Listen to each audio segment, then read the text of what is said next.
It's the world's most well-known secret society. Rich with symbols and ritual, it's a source of legends, parodies. Who controls the British crown? Who keeps the metric system down? We do. We do. And conspiracy theories. Because so much organized crime uses the Masonic secret system and the good old boy network to be able to get away with murder. And I mean murder. Welcome to the world of Freemasonry. True or false, the Masons are a secret society? No, that's false. UCLA history professor Margaret Jacob is one of the world's leading experts on Freemasonry. True or false, Freemasonry is a religion? No, it's false. True or false, Masons were behind the American Revolution? False.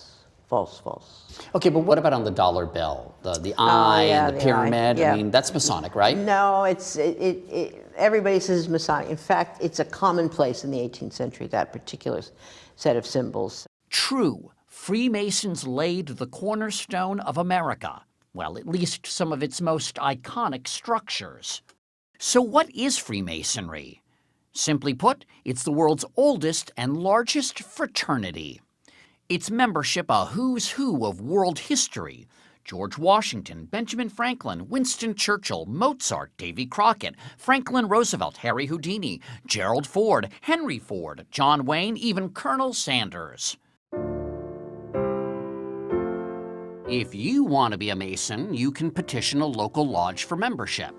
You'll need to demonstrate good character and belief in some sort of supreme being.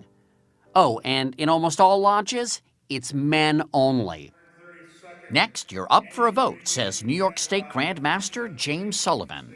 The lodge votes to accept you, and then you have the 3 degrees that you go through. Once you earn the 3rd degree, and yes, that's where the phrase comes from, you can join any number of Masonic offshoots. Take Brent Morris. He's a 33rd degree Mason and a historian at the House of the Temple for the Supreme Council of the Scottish Rite of the Southern Jurisdiction. You know, it's that big building in Washington, D.C. This isn't like the Masonic Vatican, but it's an important building. It's an important building, absolutely right. It's one branch of Freemasonry in the United States, and that's our headquarters building. Inside, the Temple Lodge room is a stunner. And downstairs, there's this. This is the flag that Buzz Aldrin took to the moon with him. This flag, Supreme Council 33 Southern Jurisdiction, went to the moon. Wow. Now, if tiny hats and small cars are your thing, then there are the party animals of Freemasonry, the Shriners. You may know them better for their 22 children's hospitals, where patients don't have to pay a cent. The Masons are philanthropic.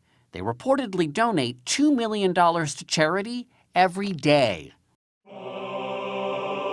Freemasonry began in medieval Europe as a guild for stonemasons, but lived on as a social organization. 1717, the first Grand Lodge is created in London. And now there are many men in these lodges that are not associated with the trade organization. They're gentlemen Masons. They're not stonecutters. They're not stonecutters. And so something has happened. A modern fraternity has been created. It wasn't long afterward that the conspiracy theories began. All these men with different neighborhoods, different professions, meeting in the cafe, breaking bread together, doing rituals. What could this be? So the response on the part of the authorities was, oh my God, this is a conspiracy. And so in 1738, Pope Clement XII issued the Catholic Church's first decree against Freemasonry, and it still applies today. In the U.S., Freemasonry flourished until its secrecy made it the object of suspicion here, spawning America's first third party, the Anti-Masonic Party. It elected 8 congressmen, but lost the 1828 presidential election to Andrew Jackson, a proud Mason. Let us pray. Today, Freemasonry has about 1.3 million members in the U.S., down from 4 million in 1959. Tell God and Heavenly Father, the supreme architect of the universe. Among the members today, African Americans, formerly relegated to a separate black-only branch of Freemasonry. And then there are members like those in Colonial Lodge number 1821 of Washington, D.C. Most of them are in their 20s, and some attracted to Freemasonry by Dan Brown novels and movies like National Treasure. And they formed a new brotherhood called the Freemasons in honor of the builders of the Great Temple. Who here was sort of drawn by the mystery? I mean, I'll confess part of it. I think it's all. Yeah. I think all it's a combination of history, tradition, and mystery as well. You know there's ritual, but you don't know what it is. Exactly. And that, how can you not be? That's alluring. Yeah. I mean, that's the reason people join Freemasonry and not the Rotarians. So what about those secrets? What would happen if I found out the secret handshake and I weren't a Mason? Nothing. You wouldn't have to kill me? We might take you out and buy you a beer. The secrets of a Mason represent my integrity as a man.